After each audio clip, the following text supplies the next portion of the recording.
पाकिस्तानमधील आरोग्य व्यवस्थेचा भयंकर निष्काळजीपणा समोर आलाय।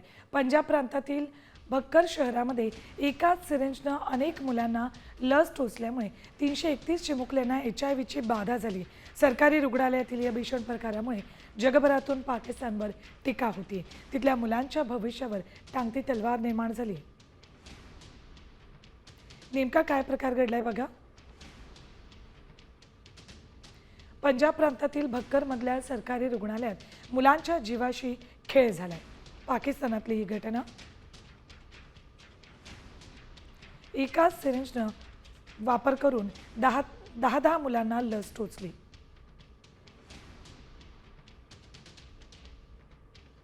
जीवघेण्या चुकीमुळे तब्बल 331 निष्पाप मुलं HIV संक्रमित झाली।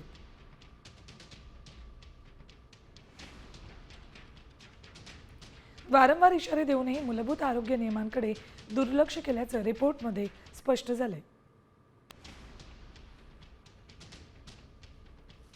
पाकिस्तानात सरकारी हलगर्जीपणामुळे शेकडो मुलांचं आयुष्य अंधारात गेलंय।